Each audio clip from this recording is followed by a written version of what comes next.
असदुल्ला आपकी तरफ आऊंगी। अब्दुल्ला साहब ने एक बात की कि भारत के मकासद क्या थे। यही सवाल आपसे कि भारत के मकासद थे क्या और हासिल हुसूल क्या हुआ, क्योंकि उनके राफेल गिर गए, ड्रोन गिराए गए, उनकी स्टॉक मार्केट क्रैश कर गई। भारत के पास कोई जस्टिफिकेशन नहीं थी या जस्टिन वो पैदा नहीं कर सका या दिखा नहीं सका। मकासद तो हम जानते हैं कि भारत जब इलेक्शन लड़ने होते हैं तो इस तरह की एक्टिविटी करता है। ये एक पूरा ट्रैक रिकॉर्ड है। सन 2000 में चिटी सिंहपुरा में जो अटैक हुआ, जिस तरह से सिखों को निशाना बनाया गया, जब अमेरिकी प्रेसिडेंट बिल क्लिंटन उस वक्त अमेरिका में थे, उनको दिखाने के लिए हमला किया गया। केरला में 2008 में टूरिस्ट अटैक किया गया, टूरिस्टों पे अटैक किया गया। एक मरतबा फिर पहलगाम पे हुआ है। इस तरह पूरी सीरीज है। अगर आप 2002 में, 2008 में, फिर 2018 में, 17 में, तो इंडिया जिस तरह के मकासद हासिल करना चाहता है वो दुनिया को अब इस पैटर्न से पता चल रहा है। लेकिन सवाल ये पैदा होता है कि क्या वो जस्टिफाई कर सका है अपने इस हमले को? तो उसके पास कोई जस्टिफिकेशन नहीं थी।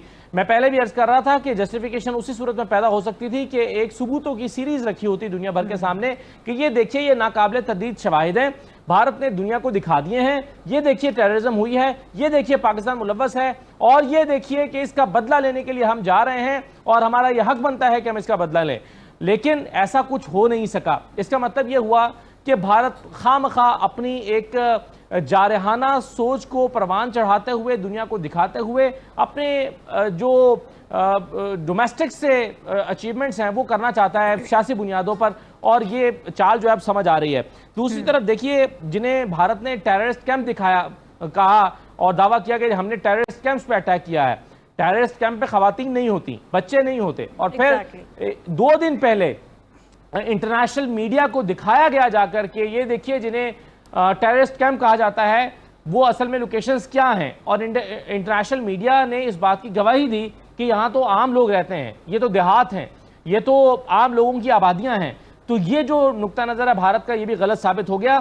तो ये जो एक जारहियत का मुजाहरा भारत की तरफ से किया गया है, एक अपनी आवाम को बर्तरी दिखाने के लिए, या ये दिखाने के लिए देखो हम सुपीरियर हैं, देखो हमने पहलगाम का बदला ले लिया है, देखो हम जो है वो पाकिस्तान को हमने नीचा दिखा दिया है, अब हमें वोट दो, तो ये चाल मेरा ख्याल है अब मोदी के चलने वाली नहीं है। ये सारी दुनिया को पता चल गई है। दूसरी तरफ पाकिस्तान ने अभी भी बहुत तहम्मुल का मुजाहरा किया है, वरना पाकिस्तान के पास, पाकिस्तान ने अपनी बढ़तरी तो साबित कर दी है। पाकिस्तान ने दिखा दिया है कि उसकी एयरफोर्स इंडियन एयरफोर्स से ज्यादा मुनज्जम, ज्यादा बेहतर, ज्यादा इक्विप्ड, ज्यादा ट्रेंड है, ये दिखा दिया है। और इंडिया को साफ अंदाजा हो गया है कि भाई हमने गलती की है। अगर पाकिस्तान चाहे तो 6 की जगह 10 टारगेट्स को लॉक कर सकता है और 10 जगहों पे हमला कर सकता है, लेकिन पाकिस्तान रेस्ट्रेंट शो कर रहा है, दुनिया को जिम्मेदार रियासत होने का मुजाहिरा कर रहा है। पाकिस्तान दिखा रहा है कि हम एक जिम्मेदार स्टेट हैं। हम भारत के 5 हमलों के जवाब में अगर 6 एटमी धमाके कर सकते हैं,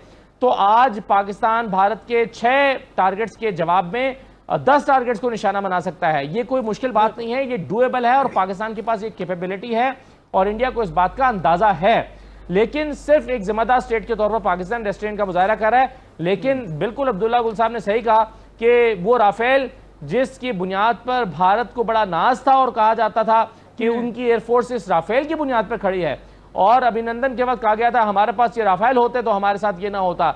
आज राफेल उनके पास हैं। एक तो उन्हें ये जुर्रत नहीं हो सकी कि वो बॉर्डर क्रॉस करें, क्योंकि उनके जहन में था कि अभिनंदन के वक्त कितनी हजीमत हुई थी और दोबारा ये गलती नहीं करनी। पाकिस्तान की टेरिटरी में आने की गलती उन्होंने नहीं की, और उनके टेरिटरी में जाके मिसाइल के जरिए से निशाना बनाया गया उनके जहाज़ों को।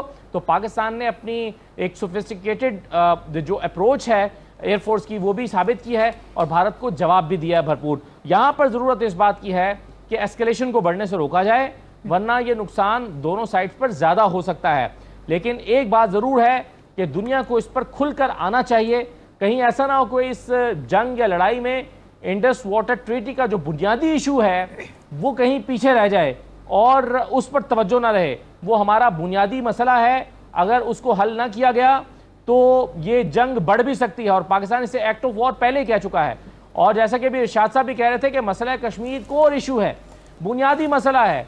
दुनिया की बड़ी ताकतों को इस मसले को हल करना चाहिए। ये एग्जिस्ट करता है, ये एक हकीकत है। ये मसला कश्मीर जो है, ये पाकिस्तान और भारत के दरमियान एक 8 दहाइयों से चलता हुआ एक ऐसा इशू है जिसको रिजॉल्व किए बगैर आगे नहीं बढ़ा जा सकता। इस मसले का हल करना ही होगा। डेमोग्राफिक चेंजेस करके, कश्मीरियों के हुकूक को सल्ब करके और उन्हें इश्ताल दिलाकर भारत अमन हासिल नहीं कर सकता। इन बुनियादी चीज़ों को समझना होगा और बुनियादी चीज़ों को हल करके आगे बढ़ना होगा। जंग मसले का हल नहीं है। पाकिस्तान कभी जंग नहीं चाहता। पाकिस्तान हमेशा अपनी मिनिमम डेटरेंस के उसूल पर कायम है। पाकिस्तान अपने दिफा का हक महफूज रखता है। यही पाकिस्तान का नुक्ता नज़र है, यही पाकिस्तान का मौक़िफ़ है और अमली तौर पर भी पाकिस्तान ने यह साबित किया है। अब मेरा ख्याल है कि एक जिम्मेदार स्टेट पाकिस्तान के साथ दुनिया को खड़ा होकर भारत को उसकी गलतियों को आश्कार करना होगा।